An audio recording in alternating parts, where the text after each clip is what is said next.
everyone! Ayan, this is Mel's Dreamer, ang kaibigan yung kunyan dito sa Hong Kong, OFW po. Ngayon guys, papakita ko po sa inyo yung daily routine ko na ginagawa sa bahay after yung mga alaga ko at mga amo ko na nagpunta sa kanilang trabaho.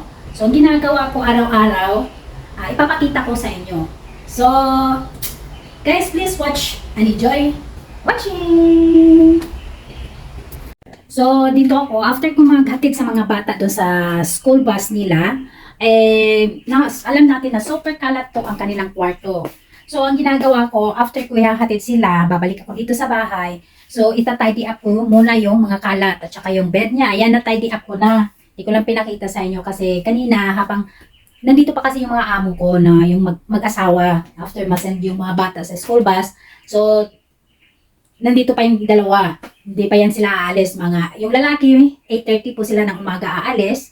Tapos yung babae naman, 8:45 to 9 a.m. So ngayon, ito nga, yung paghatid ko sa alaga ko, ito yung sa bunso na babae, ito yung kwarto niya. Ayan, pinky kasi babae siya. At saka pink color yung favorite color niya. So ayan, na-tidy up ko na. Ita-tidy up ko yung bed niya. And then yung mesa niya, yan. Yan yung study table niya. Yan, napakano kasi against the light po. Ayan yung table niya. Yan, mess up yan. Napunong-puno yan ng kalat kanina. Kaya ita-tidy up, i-clean ko yan. Oh. Tsaka maganda din ito, may parang vacuum. Maliit na yan. Vacuum siya, iba-vacuum siya kasi 'di ba pag nag-study sila, may mga eraser or mga dumi-dumi. So ito, ayan. Gaganon ko lang, hindi ko na kailangan trapuhan ng tag dito. Trapuhan ng basa mamaya. So para yung mga malagkit sa table na nakadikit, matatanggal. Ito pang vacuum lang ng dust or mga erasers. Ayan. Saka doon naman, punta tayo sa kabilang kwarto sa kanyang ate. Ayan. Ito yung kwarto ng ate niya. Ayan. O, purple din yung gusto niyang color. Pareho kami, purple. So, yan yung bed niya. At saka yung table niya. Ayan yung table niya. Maraming mga stuffs, books. Ayaw ipagalaw kasi after ng school nila, babalik sila. May teacher na pupunta dito at tuition teacher para turuan sila ng extras. Ganyan, yung mga homework nila. So, ito, nililinis ko yun. Same rin, may ganito din, may pang-vacuum din. Ayan. Sa table niya. Kanya-kanya sila yan. Yan yung mga, daming mga books. Lilinisin ko yan. So, punta tayo doon sa master bedroom. Ayan. Saka ko lang ito malilinis yung master bedroom pag umalis na yung babae. Siya yung last na aalis dito sa bahay. Ayan yung bed ng lalaki. Ang po lalaki, tinatidy ako na yan. Habang yung amo kong babae, kahit nandyan siya, walang problema. Kasi nagtitreat kami na parang normal ba, na hindi sila aamo, ganun. Kaya kakausap lang kami ng amo kong babae na she is very thankful daw kasi tinitreat ko daw sila na parang same as normal, na hindi amo or friend. Yun ang gusto nila kasi daw noong mga previous helpers, takot sa kanila para hindi nakikipag-usap, ganun, especially sa amo kong lalaki. Ayan, yung amo kong lalaki, ayan, friend na kami ng amo kong lalaki. So, dati, masungit yan sa akin. So, nakuha ko na yung loob niya, papag-aralan kasi adjustment natin mga katulong sa mga amo natin. Kasi nandito nga tayo upang magtrabaho, upang matulungan ang ating mga pamilya. No, masupport yung pangangailangan natin. So, kailangan natin magtiis. Ganyan ang buhay ng OFW, magtiis, sipag, tiyaga. Ayan, mga sakripisyo na gagawin natin para sa ating mga pamilya. So, ayan, tinatidy up ko din. Tsaka, malinis yung amo kong babae. Hindi siya, very close kami ng amo kong babae. Parang, din, tinitreat niya din ako ng, lahat, yung tiwala niya, binigay niya sa akin yung tiwala niya. Yung, pinagkaloob din niya yung pagdidisiplina ng kanyang mga anak. Ako daw magdidisiplina, kailangan ko daw siyang tulungan disiplinahin yung mga anak niya kasi wala nga siya, araw-araw, hindi niya. Gabi lang niya mamimit yung mga anak niya. So, yan ang ginagawa ko. Ayan, pagligpit. Pagkatapos kong magligpit, magpupunas po ako, guys. Ayan. So, magpupunas tayo. So, ito yung gagawin ko. Una natin, syempre, magdadas tayo, di ba? Yung mga alikabok. And then, sakang isang basahan na medyo basa kunti. Okay? Ayan, ito yung ginagamit ko daily. Ito yung, ginagawa ko daily. So, panoorin niyo ako, guys.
guys, natapos ko na yung pagdadas ng mga alikabok at pagpupunas ng mga.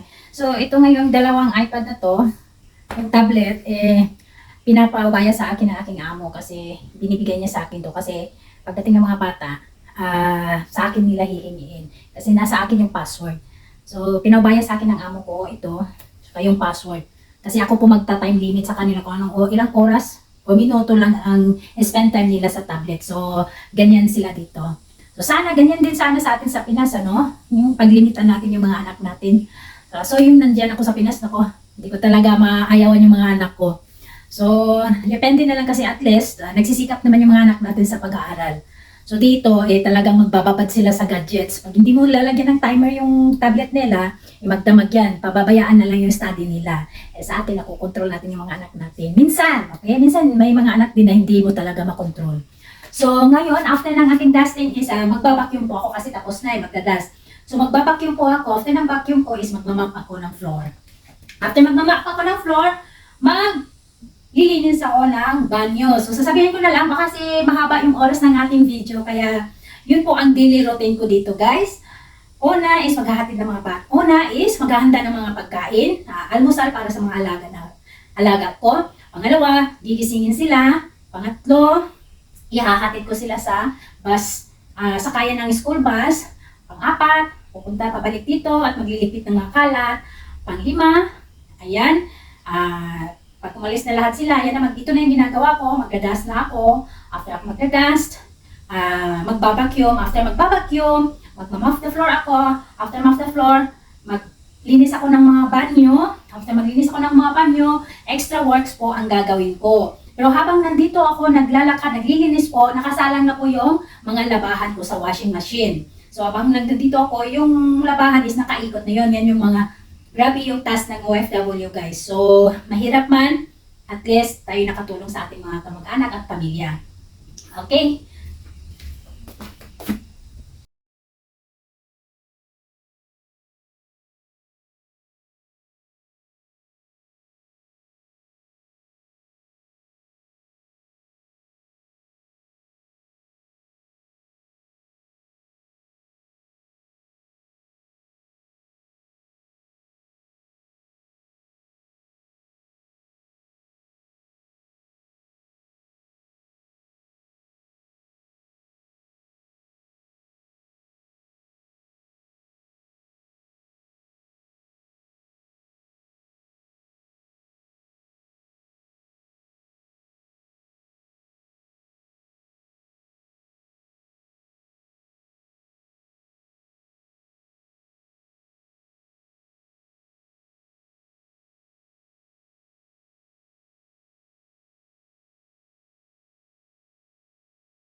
Guys, doon ko lang kung nakakakita yung video kasi para hindi makasyong paggawa ng edited.